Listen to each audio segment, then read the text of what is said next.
Welcome to my animal room. In this video I'd like to go over every single setup in the animal room with you guys. And not only did we add a lot of new ones this year, we also upgraded all of the old ones. Nothing is the same as in last year's video and I'm really excited to show you how everyone is doing. But before we dive into all of that, I want to say that I've created dedicated videos for every setup you're about to see. The links to these videos are down in the description. Now let's dive in. Next to the door we have this really big stand and we're gonna start up top with my terrarium shelf. Here I keep a collection of all my smaller setups. The longest running one so far is what I once called the isopod mountain. This one has seen better days and nearly all the plants inside have perished and I haven't seen the isopods in over a year. It's been looking like this for months now, so I don't think it's a big surprise when I say that I plan on taking this one down and want to build something completely new in this container. To its left we have the nothing but dirt terrarium. This one has been set up with dirt from my local forest and nothing else. I didn't plant any of those plants and they all sprouted in there on their own and slowly covered the entire jar. I think this is a really cool project and if you're interested in this sort of stuff you should definitely give this one a try. Next we have my smallest terrarium. This one took a couple of tries to get right, but as you can see it finally took off and is now in need of trimming. Another terrarium that needs some maintenance is the hot dog terrarium. This one is doing absolutely fine, but just needs a little cleanup. Talking about cleanup, in terrariums a cleanup crew often includes isopod, and that's exactly what I keep in this next tank. This is a custom made terrarium and inside is a scape that's made to mimic the look of a fallen tree. This is where you typically run into isopods, so it made sense to model this tank after that. As you can see, some of the moss in this tank died back, but it's on its way towards recovery. I just have to stay on top of watering this tank. Anyway, once the colony grows big enough, I plan on taking isopods from this tank to use as cleanup crews in my other tanks. And going from this custom tank to another, you can see that my skills have improved drastically over the past year. This is my jewel orchid terrarium. This tank was also custom built, but my glass cutting skills weren't what they are today. They're still far from perfect today, but back when I made this tank I kept messing up the glass and had a really hard time getting straight edges. Nonetheless, I still like this project and I think it marks an important step in my journey. And in front of the jewel orchid terrarium is my terrarium in a bottle. I found this glass bottle and it immediately reminded me of those ships in a bottle. But instead of adding a ship in here, I wanted to add a terrarium. And as you can see, this one is also doing fine. Moving down, we've reached the first aquarium of this tour. This is a custom made shallow tank that holds roughly 136 liters or 36 gallons. If you've seen the build video for this tank, you know that while building this tank I ran into a lot of problems. But I'm really happy I pushed through because in the end I really like the result. This tank is stocked with Peacock's rainbows, Harlequin Rosbora, Hillstream loaches, cherry shrimp, amana shrimp, bamboo shrimp and most recently Pandagara. I really love this tank and apparently so do the Hillstream loaches. They successfully bred a couple months ago and there are now 4 baby Hillstream loaches swimming through the tank. That does make it sound like this tank is an absolute success, but there's also some bad news. A few weeks ago it was hit with ick, also known as white spots disease. I treated the tank accordingly, but I did end up losing a few of the Rosbora. I got it all under control now and everyone is looking healthy, so let's hope it was just a small hiccup along the way. Moving further down we have the Peacock Gudgeon tank. This time I wanted to go for a blackwater aquarium that resembled the transition zone towards land. I really love the look of this one, but despite there being quite a lot of fish in here, I don't get to see them quite often.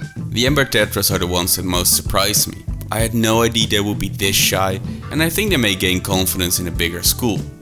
I currently have 8 of them in here and I'm thinking about doubling that. What do you think? Besides those, I also have a few Amana shrimp and of course a pair of Peacock Gudgeons. These two have been very busy ever since the tank got set up. They're constantly breeding and I believe they've had 7 or 8 spawns already. I do see the babies swimming through the tank from time to time, but they do get eaten by the other fish. Now there's one more fish that got added quite recently and that's a group of coolie loaches. I absolutely love these oddball fish, but I'm not sure how well they'll do in this tank long term. I do have some other setups they could go into if they ever outgrow this one. And right beside the gudgeon tank we have the newest setup of the room, the shrimp tank. Just like the gudgeon tank, I wanted this one to include elements that stick out of the water, so we could include some riparian plants. The plants will help filter the water and once established make it possible to run these tanks as a no-filter aquarium. That said, I did leave space in both tanks to add a small internal filter if I ever want to. The gudgeon tank even included a sponge filter until very recently, but I'll get into that later in the video. Back to the shrimp tank. Both the shrimp and the plants are doing absolutely fine, but the water does get cloudy and there's mold growing all over the spiderwood. This isn't harmful at all, just very ugly. This often appears when you use spiderwood and should go away on its own in a couple of weeks. But since I don't like the look of it, I prefer to do a water change and siphon it all out. I'm also still debating on what fish I should add to this tank, so if you have any suggestions, be sure to let me know down in the comments. Next, we got this messy corner. There's nothing going on over here, but once I get everything cleared out, I'm going to add a new stand that will hold what's going to be my biggest tank yet. I'm not going to spoil what animal the setup is for, but if you've been paying attention the past year, you could have picked up a few hints. Moving on, we have my desk. And as of recording this video, we're closing in at 3,500 subscribers. That's a lot of people, so thank you to everyone that has subscribed. By the way, if you're interested in this frog shirt that I'm wearing, I'll include a link to it down in the description. Now let's go on with the tour. Now if we look over here, we can see a hint of the next animal on this tour. And that's of course my crested gecko, Tito. She lives in this custom made plywood enclosure. Tito is actually my very first reptile. I bought her roughly 3 years ago and she's doing fine since. The tank is also the first reptile enclosure I've ever built and I think it shows. Although it's large, it's not optimized for her needs. These geckos are a bit clumsy and big enough to trample delicate plants. The original scape included a lot of delicate plants, all of which got destroyed by Tito. Furthermore, I didn't include nearly enough climbing space. I later added 2 branches and this pothos to try and remedy the situation. I think it's fine for now, but why wouldn't I give her a new and improved setup? Moving down, we have a custom plywood aquarium for my ropefish. This tank is a lot bigger than it seems, more specifically much deeper. It's almost as deep as it's wide, which creates a unique viewing experience. Another unique feature of this tank is the cave. This is made with a few pieces of acrylic and hidden underneath the substrate. The ropefish absolutely love this feature, often relaxing in there with just their heads sticking out. This tank is also home to a group of tiger barbs, but they've not been doing so well. I originally ordered 18 barbs, got lucky and received 19 barbs, but their numbers quickly began to dwindle. Within a week their numbers dropped from 19 to 15. I hope that will be all of it, but after quarantine and adding them to this tank, the numbers kept dropping. And today we're down to 9 barbs. I have to say that I'm not completely sure what causes this, especially since it's only affecting the barbs. My best guess is that it's a combination of bad genetics in the barbs, making them more vulnerable than usual, and suboptimal water quality. Needless to say, once I realized this, I did my best to stay on top of water quality, which is why I stole the air pump from the Peacock gudgeon tank and added it to this tank.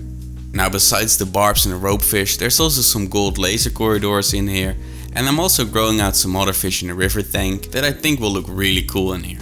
Although there's some small details I'd like to change, like changing out the gravel for sand, I think overall this is a really cool tank. Moving to the other side of the room, we have my spotted turtle, Koa. She's housed in another plywood aquarium with the same dimensions as the last one. However, this time it's set up as a paludarium. Besides the turtle, this tank is also home to some guppies and a few Omano shrimp. Since the last time I showed this tank, quite a lot about it has changed. First, I moved it from the other side of the room to here, which wasn't an easy task. I locked this stand to the stand of the ropefish and had to cut through the wood to get them to separate. Next, I changed the filter outlet to this monstrosity. This helps to remove most of the flow in the tank, which is something these turtles prefer. I also added a bunch of leaf litter and tinted the water to more closely mimic their natural habitat. And finally, the land area started leaking. I had the same issue while I was setting the tank up 3 years ago and thought I had fixed the issue. But today it appears it started leaking once again. This doesn't impact the rest of the setup, but I still plan on upgrading her very soon. And that brings us to the last stand of the tour. On top we have a 150 liter aquarium that for now just holds all of my plants.